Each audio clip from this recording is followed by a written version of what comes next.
자, 오늘은 사도행전 42번째 시간으로 성령의 지혜와 능력으로 사역합시다, 그런 주제로 말씀 전하겠습니다. 하나님 여러분에게 맡겨진 일들이 있죠? 예? 어떻게 사역하자고요? 성령님이 주시는 능력과 성령님이 주시는 지혜로. 제가 매일 기도합니다. 저 자신을 위해서 기도할 때 능력도 없고 지혜도 없기 때문에 하나님께서 능력을 주시고 또 목회할 수 있는 지혜를 달라고 기도하는데, 여러분도 이렇게 기도하시기 바랍니다. 저는 오늘 우리 교회 설교하고 또 제 아들놈 진해교회 설교를 오늘 맡아가지고 설교를 한대요. 그래서 어제 나한테 사도행전 주석을 하나 좀 빌려달라 그러더라고요. 야, 뭘 설교하려고 그러냐? 그러니까 11장 안디옥 교회를 설교하려고 그러는데요. 아버지가 한 거 있으니까 갔다가 보고 참조해서 해라 그랬더니 아니, 주석을 빌려달라. 그 주석을 가져가서 어떻게 했는지 한테 지가 만들어야지 내 거 보고 하면 되겠어요. 습관에 들면 인생을 망쳐요. 자기가 만들어요. 자기가 죽이 되든 밥이 되든 남의 거 보고 하는 습관대로 망하겠죠. 자기가 해야 돼요. 자, 오늘 본문은 이제 안디옥 교회에서 드디어 첫 번째 해외 선교사를 파송해가지고 이제 그 선교사들이 사역하는 내용입니다. 누구를 파송했냐면은 자기 교회 목회자 중에 제일 중요한 담임 목사님하고 또 담임 목사님이나 마찬가지인 턴 목사님 바나바와 바울을 선교사로 파송했어요. 누가 파송을 하랬어요? 성령님께서 파송을 하랬어요. 보내기 싫었겠죠. 최고의 목회자들인데, 그러나 하나님 보내라는데 어떡합니까? 너네만 중요한 게 아니고 니네 교회는 그만하면 됐다 이제. 저기 지금 복음 전하러 이분들은 가야 된다. 그래서 성령님이 따로 세워가지고 보내라 해서 안수해서 이제 보냈습니다. 그래서 이제 오늘 본문에 보면은 바울과 오늘 본문에 보면 이제 사울이 처음으로 바울이란 로마식 이름으로 나옵니다. 사울은 히브리식 이름이라 그랬죠. 이스라엘 이름이고 바울은 로마식 이름이에요. 그래서 이제 로마 사회에서 선교를 해야 되기 때문에 이 이후부터는 사울이라는 이름을 쓰지 않고 바울이라는 이름을 씁니다. 바울. 미국에 가면은 사람들이 한국 이름 말고 다른 미국 이름을 만들어서 많이 써요. 근데 저는 또 이렇게 민족주의적인 의식이 강한, 주체성이 강해서 안 만들었어요. 그냥 차창모. 그러니까 미국 사람들이 차창모 발음을 잘 못해. 차창모 이렇게 발음 잘 안 되잖아. 차창모. 차창모. 저는 바울을 좋아하기 때문에 폴 차라 그러다가 내 대한민국 사람인데 왜 내가 그 로마식 이름을 쓰냐 그래가지고 차창모로 살았습니다. 차창모로. 자, 이제 두 사람이 나가서 이제 오늘 처음으로 선교를 하는데, 이 선교를 오늘 좀 공부를 할 거예요. 근데 이 선교가 이제 우리 1차 선교라고 하죠. 바울의 1차 선교. 1차 선교 여행. 여행은 좀 뺐으면 좋겠어요. 뭐 여행 가 놀러 다닌다는 기분이 들잖아요. 선교를 간 거죠.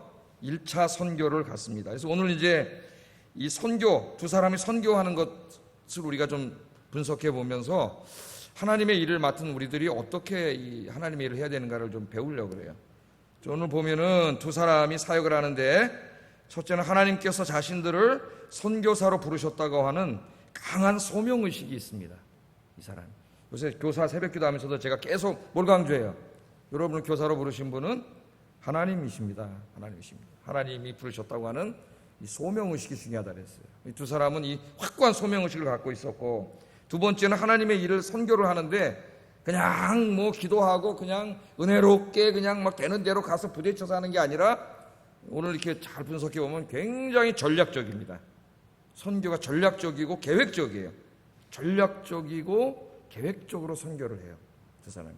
그래서 우리가 하나님 일을 할 때 그렇게 해야 된다 생각해 보려고 하고, 하나님의 일을 할 때 인간의 지혜와 경험으로 하지 않고 성령님이 주시는 능력과 지혜로 하나님의 일을 합니다.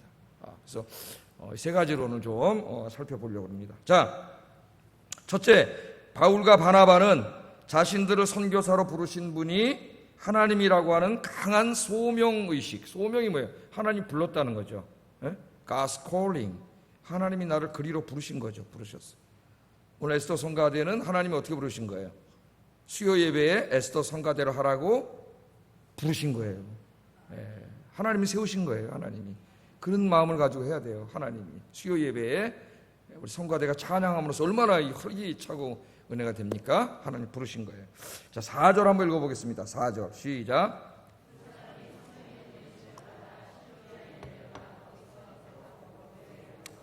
예, 자, 바울과 바나바는 이제 선교사 파송 예배를 마치자마자 즉시로 선교지로 떠납니다. 선교지로 떠났는데 이 바울이 어디로 떠났냐 하면 떠나면서 여기 보면은 이제 이 사람은 오늘은 중요하지 않기 때문에 다루진 않겠지만은 그 바나바의 사촌인 그 마가 요한이라고 하는 사람을 데리고 떠나요. 마가 요한, 요한이라고 나오는데 마가 요한이죠. 마가 요한. 초대교회 성도들이 기도할 때 주로 누구 집에서 기도했어요? 이 마가 요한의 다락방, 거기서 기도를 했고, 우리말 성경에는 골로새서 4장 10절에 보면은 바나바의 생질이라고 번역을 해요. 생질. 근데 모든 번역에는 사촌이라고 번역을 했어요. 사촌이니까 내 누이의 아들입니다. 누이의 아들. 그러니까 뭐예요? 그럼 조카죠. 누이의 아들이니까 사촌이지, 사촌. 아, 조카인가? 조카도 되고 사촌도 되네. 그럼 이 뜻이 다 있네요. 대부분의 번역은 사촌이라고 했고 우리말 성경은 생질이라고 번역을 해서 사촌인지 생질인지 그럼 잘 모르네. 예? 하여튼 사촌이라고 합시다.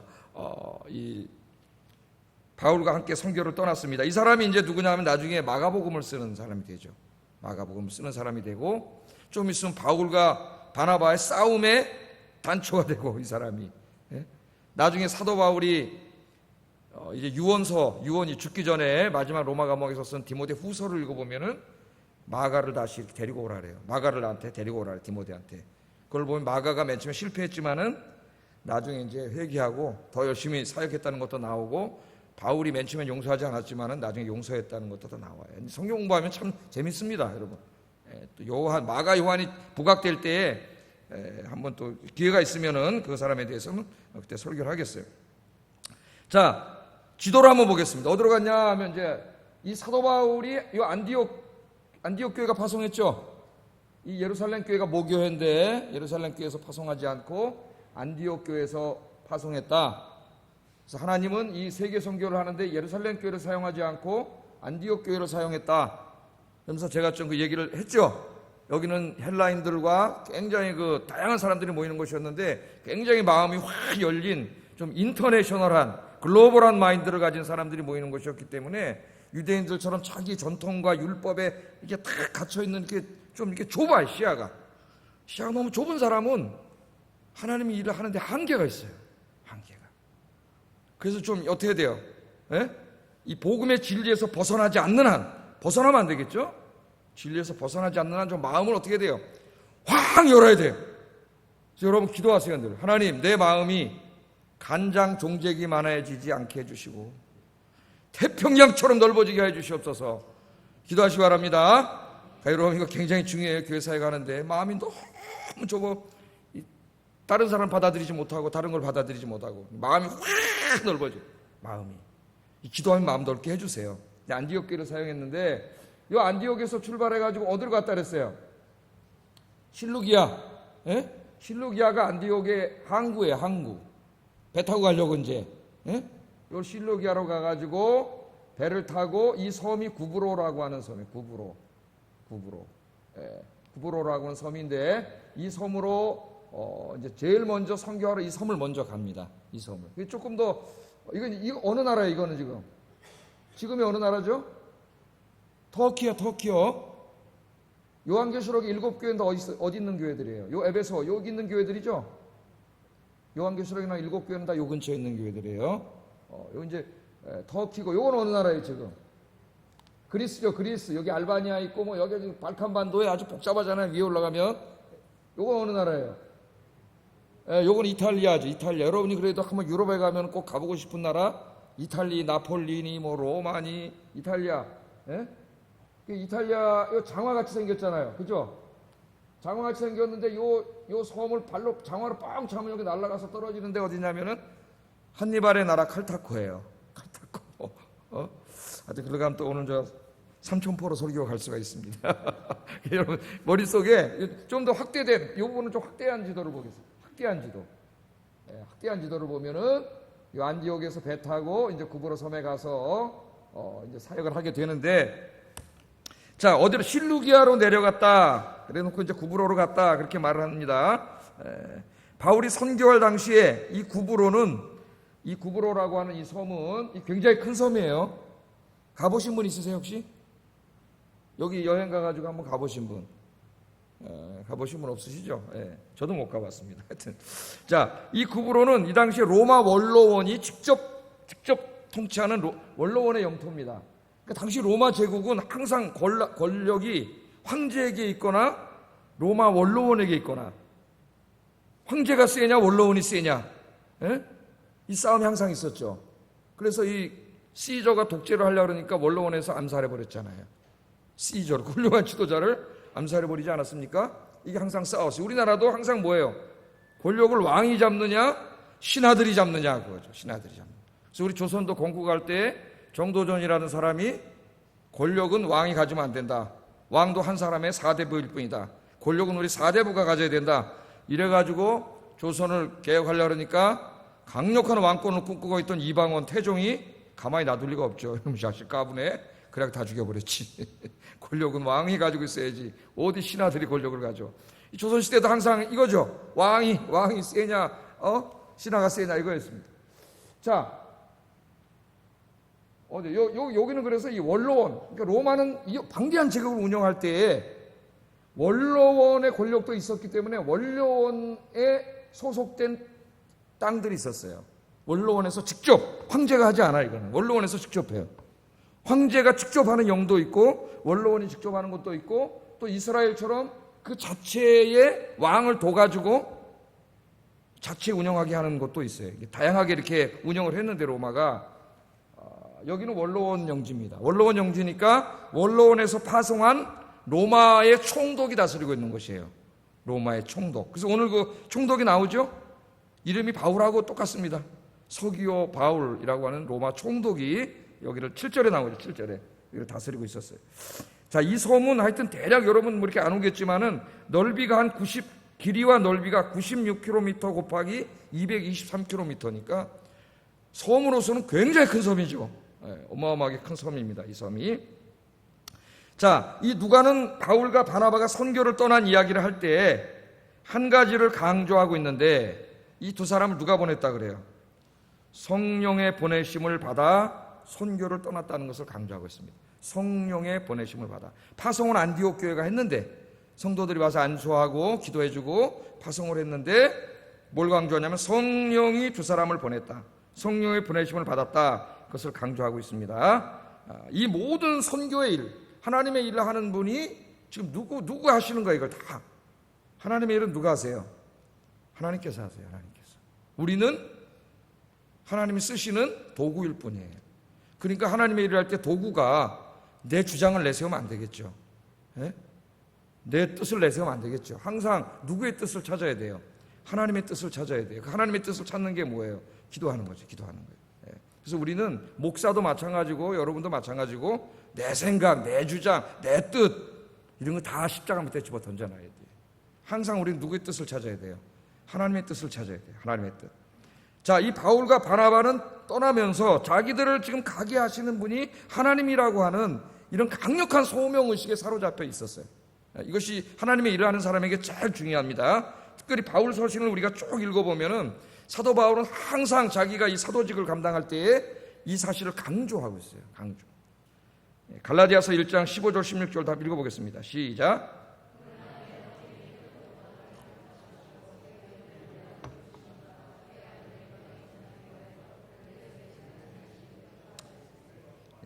여기 뭐라 그래요? 내 어머니의 태로부터 나를 택정하시고, 내 어머니의 태로부터 하나님이 자기 택했다 그래요. 나를 택정하시고 그의 은혜로 나를 부르셨다 그러죠. 하나님이 나를 부르셨다 그래요.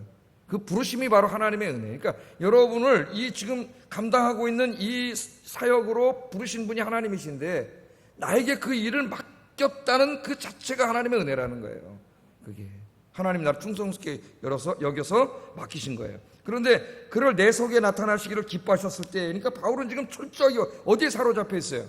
이 일로 나를 부르신 분은 하나님이라는 거예요. 하나님, 인간이 나를 부르지 않았다는 거예요. 하나님께서 나를 부르셨다 하는 것을 강조합니다. 자, 이처럼 하나님이 부르셨다는 강력한 소명의식을 가지고 항상 주의 일을 했기 때문에 바울은 절대로 쓰러지지 않을 수가 있었어요. 그 수많은 고난과 환난이 있었는데 여러분, 그 고난 중에 하나만 당해도 우리 쓰러집니다.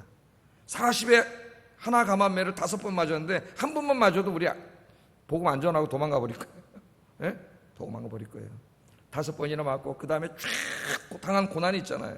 그 수많은 고난 속에서도 끝까지 이 일을 감당할 수 있었던 것은 이 일을 맡긴 게 안디옥 교회가 아니라 하나님이시다. 하나님이 나에게 맡겼다. 나는 죄인 중에 괴수와 같은 사람인데 나를 구원해 주신 것만도 감사한데 나를 충성스럽게 여기셔서 하나님이 나에게 일을 맡기셨다는 강한 소명의식을 가지고 있었기 때문에 절대 포기할 수 없습니다. 이걸 내가 어떻게 간도요? 누가 맡겼는데요? 하나님 맡겼는데 어떻게 내 마음대로 포기합니까? 어떻게 내 마음대로 엉망진창으로 하고 어떻게 내 마음대로 게으르고 어떻게 내 마음대로 하다 간둡니까? 하나님이 맡기셨는데 이 굉장히 중요해요. 그래서 이 소명의식을 가지고 있었기 때문에 포기하지도 않고 이 일을 하는 자세가 벌써 달랐어요. 자세가 하나님이 맡기신 일이기 때문에. 고린도전서 15장 9절 10절 그 유명한 말씀입니다. 같이 읽어보겠습니다. 시작.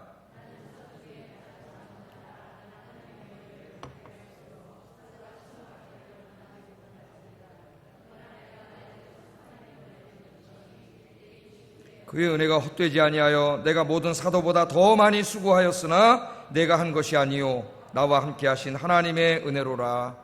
아멘. 하나님께서 자기가 누구라 그래요? 교회를 박해하던 자, 감히 사도라 칭함을 받기를 감당하지도 못할 자. 하나님 얼마나 겸손한 거예요. 자기는 정말 형편없는 하나님 앞에 죄인, 교회를 박해했던 죄인인데도 하나님이 자기를 사도로 삼으셨어요. 내가 나 된 것은 다 뭐예요? 하나님의 은혜로 된 것이죠. 하나님의. 그러니까 여기에 벌써 그 감사가 나 같은 놈한테 하나님이 이런 일을 맡겨주신다는 그 자체에 대한 감격이 있는 거죠. 여러분, 이런 감격이 있기를 주의 이름으로 축복합니다. 직분에 대한 감격, 일에 대한 감격, 사명에 대한 감격이 있어야 돼요. 그래서 어떻게 했다고요? 하나님이 나에게 맡겨주셨기 때문에 그 은혜가 헛되지 않게 하기 위해서. 하나님 나를 믿고 맡겼는데 내가 이 일을 제대로 감당하지 않고 게으르게 감당하고 잘하지 않으면 어떻게 돼요? 하나님이 나를 믿고 맡긴 그 은혜가 헛되게 된단 말이에요. 하나님이 일이 망쳐진단 말이에요. 나 때문에. 다른 사람한테 맡겼으면 잘했을 텐데 내가 이걸 잘 안 해가지고 나를 하나님 믿고 맡겼는데 내가 엉터리로 하니까 그 하나님 나를 통해 계획한 일이 다 뭐가 돼요? 헛되이 되잖아요. 헛되이. 이 하나님이 얼마나 가슴 아프게 하는 일이에요. 하나님 믿고 맡겼는데 그렇게 되지 않기 위해서 내가 어떻게 했다고요? 다른 사도들보다도 더 많이 수고했다 그러잖아요. 더 많이. 여러분, 더 많이 수고하세요. 더 많이. 나만 많이 수고한다 그러지 말고 은혜입니다. 은혜. 더 많이 수고하세요. 더 많이 수고했는데 그것도 내가 한 게 아니고 뭐라고요? 다 하나님의 은혜입니다. 하나님의 은혜. 우리의 인생은요 다 하나님의 은혜예요. 하나님의 은혜. 우리는 하나님의 은혜로 사는 거예요. 나 같은 놈이 뭔데? 제가 저를 생각해도 정말 똑똑한 친구들 엄청나게 많은데 머리 좋은 사람으로 딱 하나님 했으면은 저를 목사 안 시켰겠죠. 하나님이. 그런데 하나님은 다른 걸 보시는 것 같아요. 다른 걸. 부족해도 하나님 목사로 세워주시고 하나님 부족해도 말씀 전하게 하시고 다 이게 뭐냐면은 하나님의 은혜예요. 하나님 주셨어요. 하나님이 나를 부르셨구나. 이걸 생각하게 되면은 게을르게 할 수가 없습니다. 나를 믿고 하나님 맡겨주셨는데 내가 이걸 어떻게 그렇게 할 수 있어요? 그래서 더 많이 수고했다는 거예요. 지금 두 사람은 선교를 떠나면서 벌써 마음가짐이 이 일을 맡기신 분이 하나님이시라고 하는 마음가짐을 갖고 하는 거예요. 여러분, 오늘 이 강력한 소명의식 이게 회복되기를 주의 이름으로 축복합니다. 하나님이 맡기셨다. 하나님이.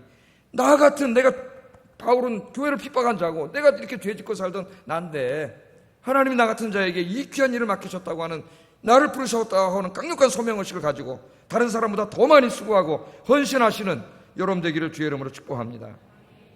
이게 첫 번째 하나님이라는 사람에게 제일 중요한 자세입니다. 하나님이 나에게 맡기셨다고 하는 거.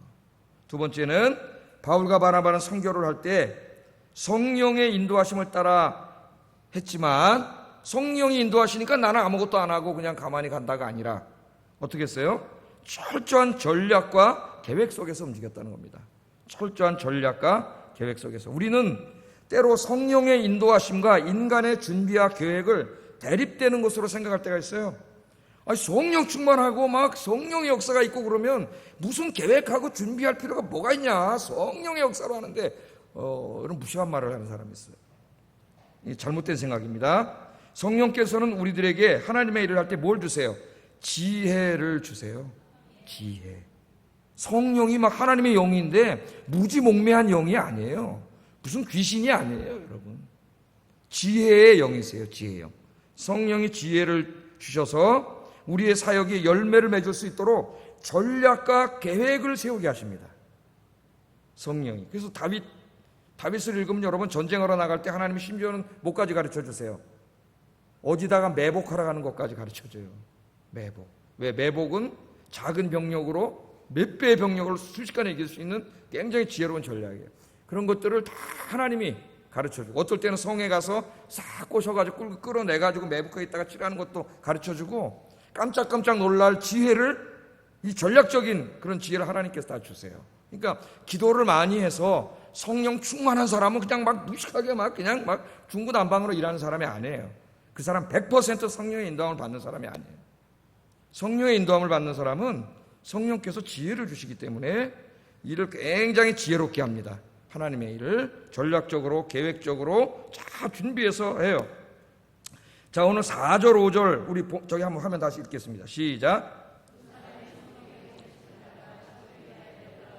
거기서 배 타고 구브로에 가서 살라미에 이르러 하나님의 말씀을 유대인의 여러 회당에서 전할세 요한을 수행원으로 두었더라. 그 온 섬 가운데로 지나서 바보에 이르니. 자, 우리 한번 다시 지도를 한번 보겠습니다. 지도. 그 확대된 지도를 한번 보여주세요. 예. 지금 뭘 말하는 거예요? 안디옥에서 항구인 실루기아로 가가지고 지금 그 얘기하고 있는 거죠. 배 타고 구브로로 갔는데 제일 먼저 어느 도시로 갔어요? 살라미로 갔고 그 다음에 바보로 갔다. 그죠? 오늘 요까지만 합니다. 오늘 공부. 다음에 이제 여기 가서 사역하는 걸 공부를 하고요. 살라미와 바보로 갔는데 살라미는 이 구브로 섬의 구수도입니다. 구수도. 옛날 수도고 이 구브로 섬은 총독부, 지금 총독이 거주하고 있는 신수도예요. 신수도. 그러니까 사도 바울이 바나바하고 첫 사역지를 구브로로 택했다는 것, 그리고 왜 이 구브로에 가서도 상간마을도 있고 어촌도 있고 농촌도 있고 마을이 많은데 왜 가장 큰 두 도시를 택해서 복음을 증거했는가? 이걸 전략적으로 택한 거예요. 전략적으로. 그것을 우리가 좀 살펴봐야 됩니다. 첫째로 왜 구브로 섬을 택했는가? 저 땅 걸어서 가면 저 그냥 위로 올라가면 여기 더 이런데 길리기야 갑바도기야 그냥 걸어 올라가면 더 좋잖아요. 근데 왜 이 첫 선교지를 구브로로 택했는가? 전략적으로 택했다는 거예요. 전략적으로 성령님이 지혜를 주셔서 그걸 좀 한번 생각해 보자는 거예요. 구브로는 누구의 고향이에요? 같이 가고 있는 바나바의 고향이잖아요. 바나바의 고향. 바나바가 어려서 자란 것입니다. 바나바에게 익숙한 땅이에요. 익숙한 땅. 그리고 안디옥 교회 성도들 중에는 가깝잖아요. 상당수의 사람들이 구브로 섬에 가족과 친척을 가지고 있습니다. 가족과 친척을 가지고 있는 땅이고 사도행전을 우리가 읽어보면은 어때요? 이미 예루살렘 교회 성도들이 사도행전 11장 19절 한번 찾아보세요. 사도행전 11장 19절 읽어보겠습니다. 시작.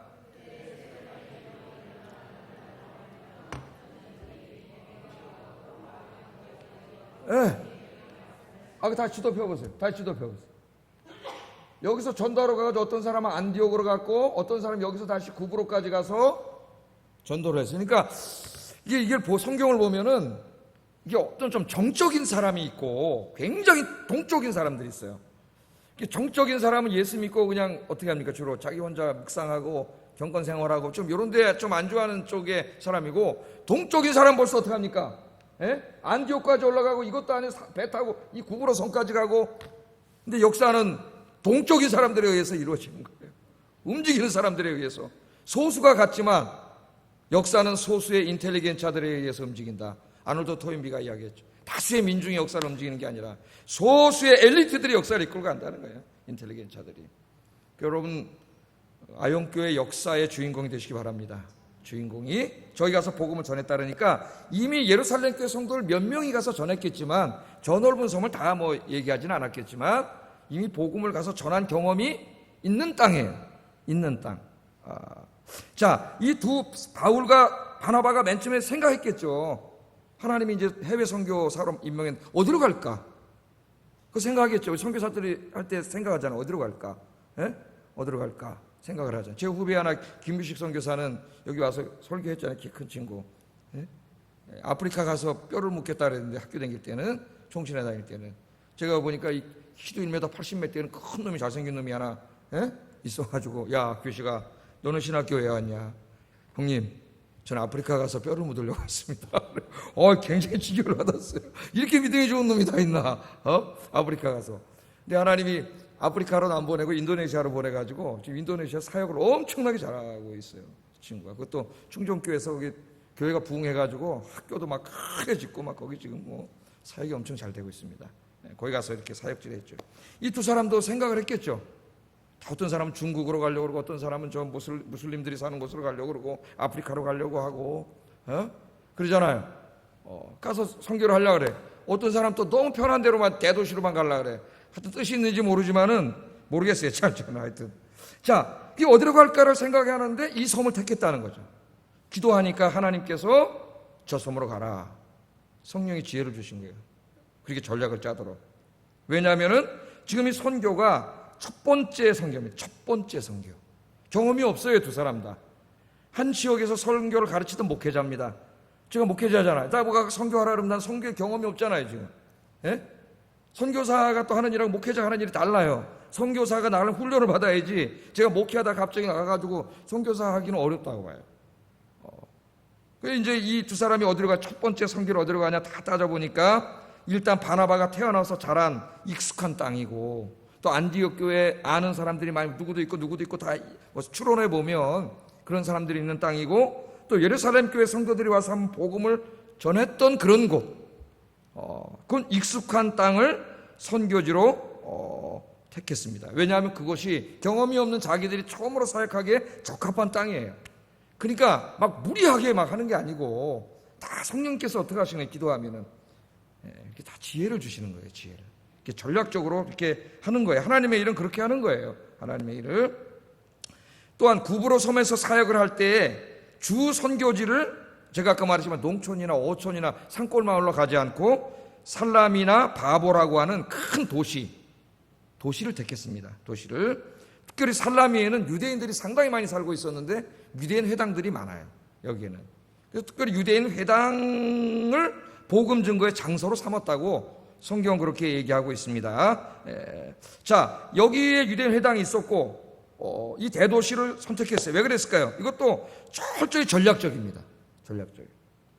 바울과 바나바가 대도시를 주 선교지로 택한 것은 철저한 전략적 선택이었는데 대도시는 일단 사람이 많이 모이는 곳이에요. 사람이 많이 있는 곳이고 새로운 사상이 들어오면은 사람들의 입소문을 타고 금방 다른 곳으로 순식간에 퍼져나가는 특성을 가진 곳이 바로 이 대도시입니다. 그래서 바울의 선교는 항상 어디 가서 해요? 교회를 어디서 세웠어요? 다 에베소, 빌립보, 데살로니가, 고린도 다 그 지역의 대도시예요. 대도시. 바울의 선교 전략. 그래서 선교학을 공부하는 분들이 그것만 연구를 합니다. 근데 바울은 조그만 데 가서 하지 않아요. 다 큰 도시. 뭐 큰 도시에 가서 큰 교회 짓고 목회 크게 해가지고 호의호식 하려고 그런 게 아니에요. 바울은 그렇게 머무르는 선교사가 아니잖아요. 효과적인 복음 전도를 위해서 상인들이 막 전 세계에서 왔다 갔다 하는 국제도시라든가 이런 곳에 가서 복음을 전하고 교회를 세우면 거기서 예수 믿은 사람들이 자기 고향으로 돌아가면서 어떻게 되겠어요? 복음이 퍼져나가잖아요. 그러니까 철저하게 효과적인 복음 선교를 위해서 전략적으로 다 이렇게 세웠다는 거예요. 전략적으로. 그래서 하나님의 일을 할 때에 우리가 이것을 배워야 된다는 겁니다. 유대인 회당도 마찬가지예요. 당시에 유대인 회당에는 유대인들도 나왔지만 유대교를 좋게 여기고 그래서 그들이 믿는 하나님을 경외하는 자들, 고넬료 같은 사람들이 상당수가 회당에 나왔거든요. 헬라인들이. 그러니까 유대 회당에 가서 복음을 전하면 유대인에게도 복음을 전하지만 이미 마음이 상당히 어느 정도 복음을 받을 만한 마음이 열려있는 구약을 알고 있는 헬라인들이 거기 많이 있기 때문에 생판 모르는 사람보다는 그 좀 열려있는 그 사람들, 접촉점이 있는 사람들에게 찾아가서 복음을 전하기 위해서 사도 바울과 바울이 철저하게 이렇게 하나님의 일을 전략적으로 했습니다. 그래서 여러분, 하나님 맡겨주신 일들이 많이 있잖아요. 기도하시라는 거예요. 첫째는 기도해야 됩니다. 기도하면은 하나님이 지혜를 주신다고 생각해요. 지혜를 주세요. 어떡하지? 어떨 땐 꽉 막혀. 이거 어떻게 할 방법이 없어요. 하나님 어떡합니까? 예? 어떡하죠? 기도를 하면은 이렇게 생각이 탁 떠올라요. 교사 특별 새벽 기도를 해야 되겠다. 예를 들면 이렇게 하나님께서 특별 새벽 기도를, 축분자를 특별 새벽 기도를 해야 되겠다. 하나님만 마음을 주셔요. 그건 전에 가서 광고하고 오라 그러는 거예요, 여러분. 목사님이 왜 나를 또 우리를 괴롭히려 그러나. 여러분, 하나님이 마음을 주신 거예요. 여러분 오시면 복을 받습니다. 예? 하나님 기뻐하시는. 그래서 이렇게 주의 일을 할 때에 다 전략을 주세요. 전략을 주고 지혜를 주셔서 계획을 세우고 준비를 하고 다 이렇게 모든 사람들이 그걸 위해서 기도하고 협력을 하고, 이게 사람들이 다 기도하면 뭐라 그랬어요? 같은 성령이 역사하시기 때문에 이게 의견이 크게 분열되거나 갈등이 절대 생기지 않아요. 교회하면, 기도하면. 왜? 기도하면 같은 성령이 역사하시거든. 모든 사람의 마음속에. 기도를 하지 않으면 각자가 지 생각을 얘기하거든요. 그럼 싸움밖에 안 나는 거예요. 우리 다 생각이 다른데. 예? 그러나 기도를 하면은, 기도하는 거예요. 그래서 기도하면 성령이 다 역사하기 때문에 다 뭐 획일적인 생각이 된다는 게 아니라 방향이 같아져요. 방향이. 예? 기도한 주의 종이 무슨 여러분 부장집사님, 부감집사님, 선생님들이 이렇게 합시다 그러면 생각이 다 같아. 거기에. 왜? 다 성령님이 하시는 일이기 때문에. 성령님 주시는 지혜로 일들을 계획하고, 이번에 성경학교도 다 이렇게 하고 수련회도 하는데, 우리가 다 해서 목사님들이, 전사님들이 다 해가지고 철저하게 계획 세워가지고 다 보고서 이만큼씩 해서 저한테 올립니다. 기획서를 다 써가지고요. 기획서를 다 써요. 계획을 다 세우고, 그 계획을 세우면서 이미 준비가 다 되는 거예요. 절대 주님의 일은 주먹국으로 하는 게 아니에요. 여러분의 일도 계획을 세우세요. 구역, 나에게 맡겨주신 구역, 어떻게 좀 더 이거 재밌게 할까? 어떻게 좀 모든 구역 식구가 다 나오게 할까? 좀 이거 막 기도를 하면은 그 지혜를 주세요. 하나님이 지혜를. 그래서 막 뭐 한 달에 한 번은 막 식사를 같이 한다거나, 남편 안 믿는 남편까지 다 자기 집에 초청해가지고 식사를 하는 구역장님도 받고, 내가 다른 교회에서. 여기서 하는 분도 있더라. 우리 교회 식당에서 하시는 분도 있어요. 삼겹살 구워 먹으면서 모여가지고 같이 하시는 분도 있고. 어떻게 좀 이렇게 막 그 구역을 그냥 이렇게 억지로 하는 게 아니고, 이걸 좀 더 열매 있게 하기 위해서 하나님 그런 지혜를 주시면 막 그런 걸 하는 거죠. 그건 뭐예요? 지혜와 권능을 주시는 거예요. 그때 막 지혜를 주시면 하고자 하는 막 의욕이 생겨나거든요. 막 확 생겨나요. 막, 야, 하나님 주시면 이걸 잘 해야 되겠다. 그리고 일을 할 때 하나님이 권능을 주세요. 능력을 주세요. 그래서 주님 주신 이 사역을 이 바울과 실라처럼 기도하면서 전략을 세우고 계획을 세우고 준비를 하고, 그렇게 성령이 주시는 지혜와 능력으로 잘 감당하여 많은 열매를 맺는 우리 아이언교회 성도님들 되시기를 주의 이름으로 축복합니다. 자, 마지막으로 셋째, 바울과 바나바는 하나님의 일을 할 때 자기의 경험과 힘으로 하지 않고 성령이 주시는 능력과 권능으로 충만하여 일을 했다는 겁니다. 어떻게 했다고요? 충만했다. 오늘 그렇게 나와요. 바울이 성령이 충만하여, 그렇게 나와요. 여러분, 이 전도를 오늘 이제 이 사도 바울, 오늘 이 내용을 보면 전도하는 내용인데, 전도를 하면은 누가 방해를 합니까? 사탄이 방해를 해요. 틀림없이 방해합니다, 여러분. 전도해 보신 분은 알 거예요. 희한한 일이 벌어져요. 희한한 일이. 전도하면은 영적인 전쟁이 벌어지는 거예요. 전도를, 개인 전도를 안 해보면은 무슨 말인가 한 번도 안 해본 사람 이해를 하지 못해요. 개인 전도한 사람은 지금 이 말에 공감이 올 거예요. 전쟁이 벌어져요. 사탄이 방해합니다. 사탄은 사람들로 하여금 하나님 말씀을 듣지 못하게 하고 교회 가지 못하게 하려고 방해를. 그래서 우리 교회도 이제 이렇게 와서 말씀하시는 어떤 분은 좀 이렇게 악한 영 역사하고 뭐 이런 봤는데, 교회 가려고 아침에 하면은 막 엄청난 영 역사해가지고 이 몸에 막 파편이 막 이렇게 파편을 맞은 것처럼 아프대요. 아파. 못 가게 하는 거예요, 마귀가. 교회만 가려고 그러면. 예? 그래서 지금 중보기도를 하고 있어요. 중보기도를 하고 있었지. 아침마다 한 적이 기도하고 있는데, 너무 막 아파서 못 오는 거예요. 못 오는 거예요. 마귀가 막 방해를 해요. 방해를 하고 역사를 합니다. 자, 누가는 바울과 바나바가 첫 선교지에서 복음을 전할 때 이제 바버라고 하는 곳에 가서, 바버는 수도라 그랬죠? 로마의 총독부가 있고 총독이 거기 거주하는 곳입니다. 거기 가서 이제 복음을 전하는데, 두 사람에게 집중합니다. 오늘 본문에 보면 두 사람. 한 사람은 복음을 들어야 될 로마 총독 서기오 바울이고, 한 사람은 누구예요? 로마 총독 서기오가 복음을 듣는 것을 방해하는 바예수라는 마술사가 있습니다. 마술사. 자, 무엇을 강조하고자 하는 것입니까? 두 가지인데, 복음을 들어야 할 중요한 사람에게 복음을 전할 때 사탄이 자기의 종들을 동원해서 복음 듣는 것을 방해한다는 걸 보여줘요. 이 말씀이 첫 번째. 두 번째는, 그러나 사탄이 아무리 방해하려고 애써도 성령 충만한 사람들의 복음 전도 사역을 막을 수 없다는 것을 보여줍니다. 또한 여러분이 성령 충만하면 마귀가 아무리 까불어도 애들 말로 잽도 안 돼요. 잽도 안 돼. 성령 충만하시면은, 이 두 가지를 아는 것이 중요하기 때문에 주의 일을 할 때 이걸 우리에게 보여주는 거예요. 자, 어떤 내용인지 한번 살펴보겠습니다. 자, 바울이 이제 바나바하고 이 바보에 가서 이 복음을 전하는데, 로마 총독, 참 대단합니다. 로마 총독으로 총독에게 가서 복음을 전했어요. 총독. 야, 그냥 하나 장교도 아니고 그 높은 사람 아닙니까? 그 섬의 최고 높은 사람인데 그 총독에게 가서 복음을 전했는데, 이 바예수라고 하는 유대인 선지자인데, 누가는 거짓 선지자라고 얘기해요. 거짓 선지자라고 자기가 노릇하고 있는데, 거짓 선지자요 마술사라고 부르는 자가 있는데, 이 자가 계속 방해를 하고 있는 거죠.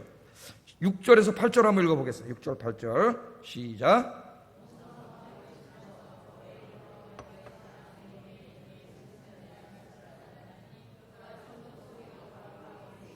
서기오 바울은 지혜 있는 사람이라 바나바 바울을 불러 하나님의 말씀을 듣고자 하더라. 이 마술사 엘로마는, 이 이름을 번역하면 마술사라, 그들을 대적하여 총독으로 믿지 못하게 힘썼다 그랬어요. 믿지 못하게 힘썼어요. 근데 오늘 여기 총독 서기오 바울을 소개하고 있는데, 이 사람을 어떤 사람이라고요? 지혜 있는 사람이에요. 지혜 있는 사람. 그러니까 무식한 군인이 아니고, 군인이 무식하다는 게 아닙니다. 그럼 또 군인은 다 무식하다고 또 나한테 항의할까 봐 무식한 군이라고 하면 안 되죠. 군인이라고 무식한 게 아니니까. 그런 그 당시에 우락부락하고 이런 군인이 아니고, 총독이면서 상당히 그 철학을 사랑하고, 다른 사람들이 종교와 진리라고 주장하는 진리를 사랑하고 그런 사람이었어요, 이 사람이.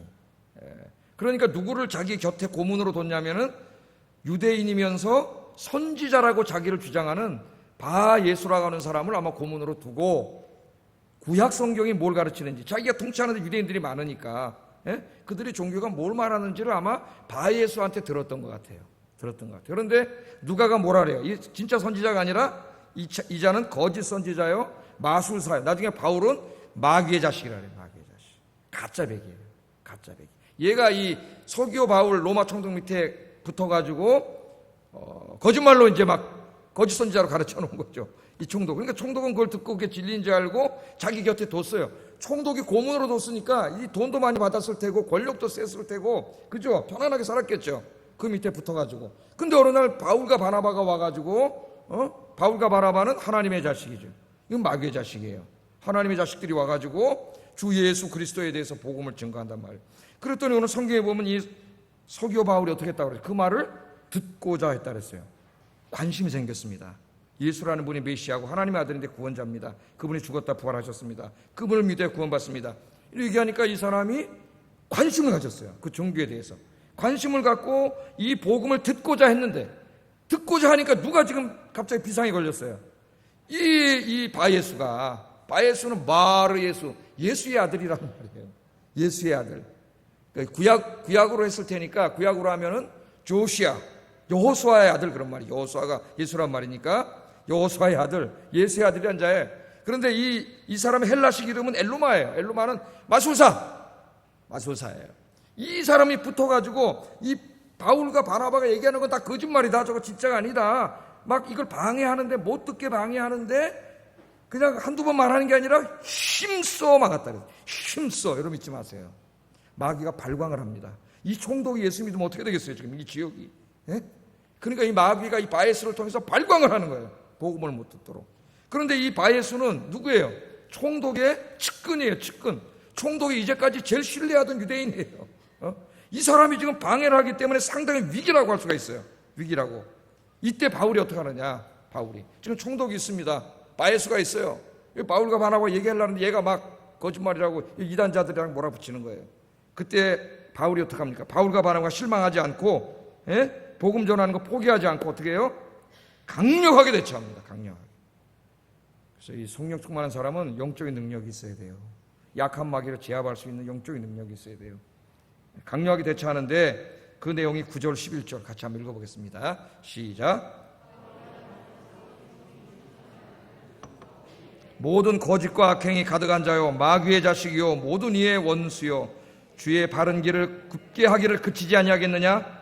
보라 이제 주의 손이 내 위에 있으니 내가 맹인이 되어 얼마 동안 해를 보지 못하리라 하니 즉시 안개와 어둠이 그를 덮여 인도할 사람을 두루 구하는지라. 아멘. 놀라운 일이 벌어집니다. 여기서 바울이 어떻게 했다고요? 바울이라고 하는 사울이, 여기서부터 사울 이름을 누구로 소개해요? 누가가 바울이라고 하는 로마식 이름으로 바꿉니다. 여기서부터 이제 바울이 바뀌고 바나바는 슬며시 사라져가요. 바나바는 안 나오죠 이제. 바나바는 슬며시 사라지고 바울이 부각되기 시작해요. 사도 바울이. 바나바도 훌륭한 사람이었지만은 하나님께서는 더 크게 쓰시는 분이 누구예요? 사도 바울. 사도 바울이. 바울이라고 하는 사울이 어떻게 했다고요? 이게 중요해요. 그 다음이 중요합니다. 성령이 충만했다는 게 뭐예요? 성령이 완전히 사로잡았다는 거예요. 사도 바울을. 충만은 제가 늘 얘기하잖아요. 물에다 물 따르면은 쫙 가득 차면 어떻게 돼요? 넘치잖아요. 흘러 넘치는 게 이게 충만이에요. 충만. 그러니까 성령이 완전히 그 바울의 영과 마음을 완전히 장악해가지고 성령이 흘러 넘치는 상태예요. 성령이 충만해졌습니다. 충만하여 누구를 봤어요? 바예수를 주목하고 이르되 딱 쳐다본 거죠. 딱 쳐다본 거예요. 여러분 성령 충만한 사람 딱 보는 눈을 보세요. 무섭습니다. 하나님의 눈이에요. 그 눈이 하나님이 딱 쳐다보면서 뭐라 그래요? 이르되 모든 거짓과 악행이 가득한 자예요. 지금 총독의 신임을 받는 높은 사람이에요. 그 사람. 근데 딱 거기서 두려움이 하나도 없이 딱 쳐다보면서 뭐라 그럽니까? 이르되 모든 거짓과 악행이 가득한 자요. 그 다음에 뭐라 해요? 이 마귀의 자식이요. 마귀의 자식. 마귀의 자식이요. 모든 의의 원수요. 그렇게 부르죠. 주의 바른 길을 굽게 하기를 그치지 아니하겠느냐. 꾸짖어요. 바울이 성령이 충만해. 여러분 성령이 충만해지면은 그 사람 전혀 다른 사람입니다. 하나님의 영에 사로잡히면 그 전에 자연인 차창모가 아닙니다. 제가 이렇게 있다가 여러분하고 그냥 이렇게 재밌는 얘기할 때 차창모와 이 강단에 올라서 설교하다 성령께서 저를 사로잡으셔서 말씀을 할 때 제가 다르죠? 달라요. 제가 하는 게 아니에요. 그다음부터는 하나님이 하시는 거예요. 하나님. 성령이 충만해졌으니까 여러분들 성령 충만하세요. 성령 충만은 엄청난 역사를 일으켜요. 꾸짖으면서 이 글을 쳐다보면서 꾸짖고 그 다음에 뭐라 그래요? 그 사람에게 하나님의 저주의 심판을 선언합니다. 저주의 심판을 뭐라 그래요? 보라 이제 주의 손이 내 위에 있으니 주의 손이 하나님의 손이 내 위에 있으니 여러분 하나님의 손이 우리 위에 있으면 둘 중에 하나예요. 축복을 주시든지 아니면 하나님의 심판이에요. 하나님의 손이 내 위에 있으니 어떻게 된다고? 내가 맹인이 되리라. 맹인이 되어 그래도 하나님의 은혜로 영원히는 아니고 얼마 동안 얼마가 며칠인지 모르지만 얼마 동안 해를 보지 못하리라.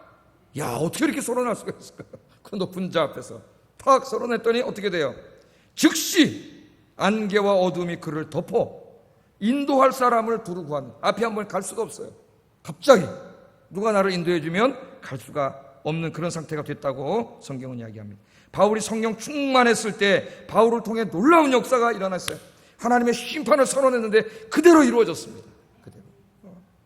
성령 충만하면은 이와 같이 능력의 역사가 일어나요. 능력의 역사. 바울은 이 바예수 엘루마에게 마귀의 자식이라고 이야기해요. 마귀의 자식. 성령으로 충만한 바울이 마귀로 충만한 바예수를 꾸짖는 거예요. 마귀가 아무리 강력하고 지가 아무리 나서도 성령 충만한 사람 앞에서는 아무것도 아니죠. 아무것도 아니에요. 성령 충만하지 못하니까 마귀에게 끌려다니는 거예요, 여러분. 성령 충만한 자는 하나님의 영으로 충만한 자인데 거기 어디 마귀가 와서 여러분 덤빕니까? 그러니까 늘 여러분 성령 충만하셔야 돼요. 그래서 이 마귀의 자식, 마귀의 자식이라는 게 뭐예요? 마귀가 사로잡은 자식이에요. 그 바예스가, 이 바예스를 마귀의 자식이라고 꾸짖으면서 마귀에게 사로잡혀 있는 바예스가 꼼짝하지 못하도록 만드는 거죠. 영적으로 확 사로잡아 버리잖아요. 성령 충만하여 마귀의 권세를 제압할 수 있는 여러분 영적인 성도들이 되시기를 주의 이름으로 축복합니다. 마귀를 두려워하지 말고 무서워하지 말고 여러분 성령 충만하여 마귀가 벌벌 떠는 사람. 여러분 마귀는 여러분은 몰라도요, 우리는 안 보여도요, 마귀는 보여요. 마귀는 다 봐요. 이 사람 안에 성령이 충만한지 아닌지 나이롱 신자인지 마귀는 다 알아요. 그 나중에 뭐라 그래요? 내가 바울도 알고 예수도 아는데 너 뭐냐 이 말을 깔고 앉아가지고 마귀가 더 잘 알아요. 더 잘 알아. 무당한테 찾아가면은요, 진짜 무당은요, 여러분이 진짜 예수 잘 믿는지 안 믿는지 저보다 더 잘 알아요. 무당이. 왜? 무당은 봐요. 보여. 그 안에 하나님의 영이 있는 게 보이기 때문에 꼼짝을 못하는 거예요. 하나님의 영이, 하나님의 거룩한 창조주가 그 안에 계신데, 그래서 여러분 우리가 늘 기도, 말씀과 기도 생활이 있어야 여러분 성령이 충만해요. 성령은 이미 여러분 안에 오셨어요. 여러분 이미 성령 세례 받으셨어요. 그러나 성령 충만은 소멸될 수 있다 그랬죠. 제가 배터리처럼 계속 기도하고 은혜 가운데 경건 생활하지 않으면 성령 충만하지 못하고 성령님이 계신 곳에 자꾸 세상의 잡다한 죄와 이런 것들이 자꾸 들어와요. 세상의 욕심과 이런 게 들어와서 성령이 나를 지배하지 못하도록 다 막아. 이런 안목의 정욕, 육신의 정욕, 이런 것들이, 이생의 자랑들이 다 막아. 성령이 나를 지배하는 걸 방해해요. 그런데 내가 기도하고 말씀으로 계속 하나님 앞에 나가면 이런 장애물들이 다 없어지고 성령이 나를 온전히 지배하는 사람이 되면은 여러분 안에 하나님의 형상이 회복돼요. 하나님의 형상이. 마귀가 어디 와서 감히 까불어. 까불다가 그냥 사도 바울이 탁 쳐다보면 이 마귀의 새끼라고 얘기하면서 네가 이제 눈이 멀리라 얘기하니까 그냥 눈이 멀어버렸습니다. 우리 여기 오신 여러분들 성령 충만한 성도님들 되시기를 주의 이름으로 축복합니다. 이 놀라운 광경을 누가 봤어요? 앞에서 총독이 봤어요. 총독이. 지금 바울과 바나바 얘기를 듣고 한번 믿어볼까 말까 이렇게 한번 듣고 이러고 있는데 지금 이걸 봤잖아요. 이걸 봤어요. 그래서 어떻게 됐을까요? 예수 믿고 구원받는 역사가 일어났습니다. 할렐루야. 이게 성령 충만한 사람이 하는 일이에요. 12절을 읽어보겠습니다. 시작.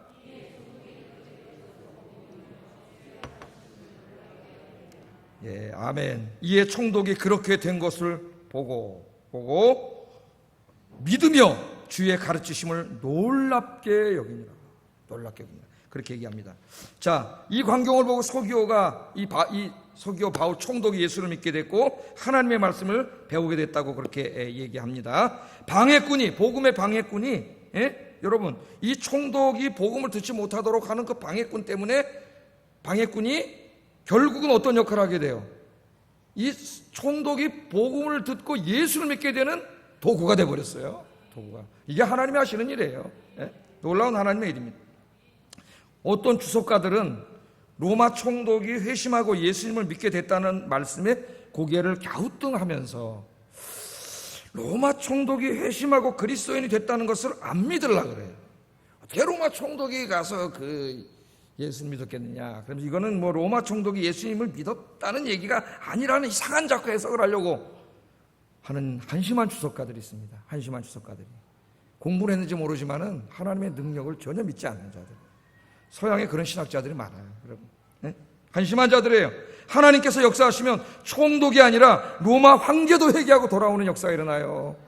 그래서 로마 황제 콘스탄티누스가 회개하고 하나님 앞으로 돌아와 기독교의 자유를 선포하고 예수 믿는 역사가 일어났고, 또 도미티안 황제는 어땠어요?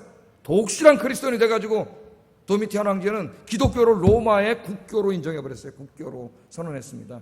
콘스탄틴 황제가 한 게 아니에요. 어떤 사람 잘못 알고 있는 사람이 있어요. 콘스탄틴 황제는 핍박받는 기독교에게 종교의 자유를 준 것이고, 핍박을 하지 않고, 이제 도미티안 황제는 로마 제국의 국교로 삼는 사람이에요.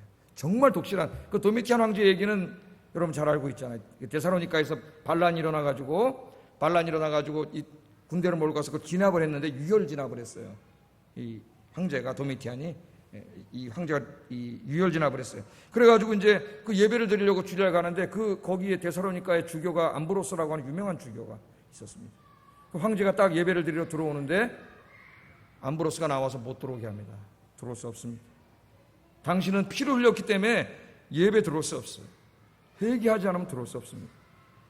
주교가 로마 황제를, 주교가 그 막강한 로마 황제를 막은 거예요. 당신 예배 못 드린다네. 그랬더니 이 황제가 어떻게 해요? 거기서 무릎을 꿇고 회개를 합니다. 무릎을 꿇고. 도미티안이 아니라 이 이름이 갑자기 도미티안이 아니지. 이름이 갑자기 생각이 안 나네. 도미티안이 아닐 거예요. 내 이름이 갑자기 헷갈렸어요. 요새 막 내가 헷갈리는데 자료를 안 찾고 오니까 그 무릎을 꿇고 회개를 했어요. 회개를. 대단한 황제죠. 저는 맨 처음 신학 공부할 때는 암브로스라는 이 주교가 너무 멋있었습니다. 그래서 나는 권력에 무릎 꿇지 않는 목사가 되리라, 이런 생각을 했는데 제가 철이 들고 보니까 주교도 훌륭하지만 이 황제가 더 훌륭하더라고요. 그냥 뭐가 잘라 죽일 수 있는 사람인데, 자기는 황제인데, 일개 목사 앞인데 그 앞에서 무릎을 꿇고 잘못했다고 회개를 하는 그 사람은 얼마나 훌륭한 사람이냐. 믿음이. 황제가 회개하고 돌아오는 교회사를 읽지도 않는 모양이야. 이 주석가들은.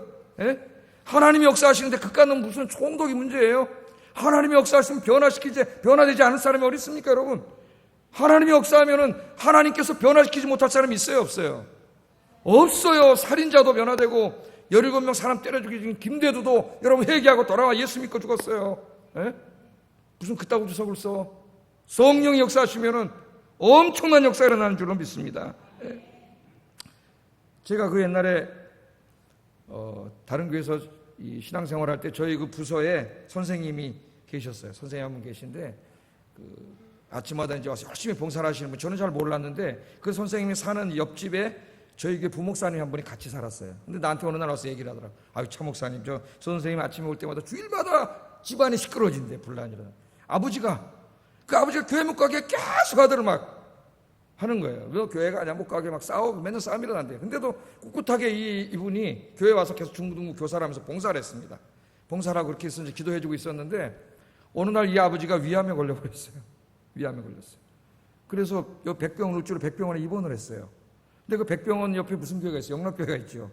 그 영락교회 성도들이 병원 선교를 거기 하는데 그 와서 환자들 찾아가서 이제 기도도 해주고 복음을 전합니다. 그분들이.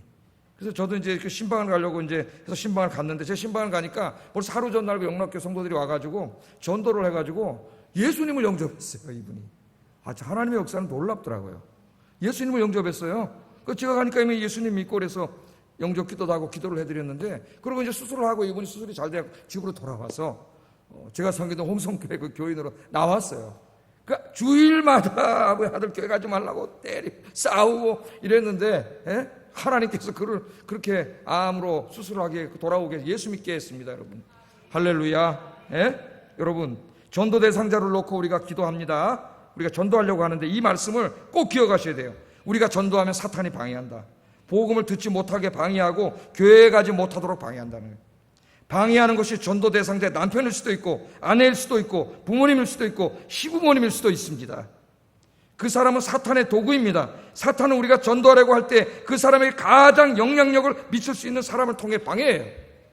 그럼 우리가 좌절하죠. 아이고 저 어떡하지? 여러분 좌절하지 마시고 그 사람을 위해서 기도하시기 바랍니다. 오늘 바울이 누구를 정면으로 마주쳤어요? 그 마귀의 본산을 정면으로 마주쳤어요. 그때부터 여러분 기도가 누구를 향해야 돼요? 복음을 들은 것을 방해하는 그 사람, 교회 못 가게 하는 그 사람을 향해서 집중적으로 중보기 도하세요. 하나님의 역사가 일어나요. 놀라운 역사가 일어납니다. 병원에 보내서 수술시킨 다음에 다시 교회로 오게 하시든지 하나님께서 역사하세요. 믿음의 세계는 엄청난 세계예요. 현대인들이 너무 이런 걸 잊어먹고 살아서 조금만 그런 일이 있어도 금방 단념해버리고 그래요. 여러분 기도하시면 엄청난 역사가 일어납니다. 깜짝 놀란 역사, 그런 역사를 체험하고 지금 로마 총독을 구원시켰는데 많은 사람들을 구원시키는 여러분 되기를 주의 이름으로 축복합니다. 기도하겠습니다. 우리를 일꾼 삼아주신 분 하나님이십니다. 하나님이 나에게 맡기셨습니다. 이 강한 소명의식을 가지고 주의 일을 감당하게 하소서. 주님 맡겨준 일 감당할 때 그냥 막 대충 엉망으로 하지 않게 하시고 기도하면서 철저하게 전략적으로 계획하고 준비하여 하게 하소서. 세 번째, 성령 충만하여 성령의 권능에 사로잡혀서 주의 일을 하게 하여 주시옵소서. 기도하겠습니다. 사랑하신 아버지 하나님, 오늘 바울과 바나바가 안디옥 교회의 선교사로 이제 파송을 받고 처음으로 선교를 떠났습니다. 선교를 떠날 때에 그들은 안디옥 교회가 파송했지만 바울과 바나바는 그렇게 생각하지 않았습니다. 하나님께서 우리들을 선교사로 부르셨다고 하는 강력한 소명의식을 가지고 주의 사역을 감당했습니다. 내가 지금 주님의 몸된 교회를 섬기고 있는 그 일, 하나님께서 나에게 맡겨준 일이라고 하는 이런 소명의식을 가지고 이 사역을 감당할 수 있도록 주님께서 인도해 주시옵소서. 주님 맡겨준 사역을 감당할 때에 대충 하지 않게 하시고 그냥 주먹구구식으로 하지 않게 하시고 기도하면서 전략적으로 철저하게 계획을 세우고 준비해서 하나님 맡겨준 사역들을 잘 감당해 나갈 수 있도록 주님 붙잡아 주시며 주의 일할 때 인간의 경험으로 인간의 지식과 지혜로 하지 않게 하시고 기도하여 성령 충만하여 성령의 능력으로 주의 사역 감당케 하여 주시옵소서. 예수님 이름으로 기도드립니다. 아멘.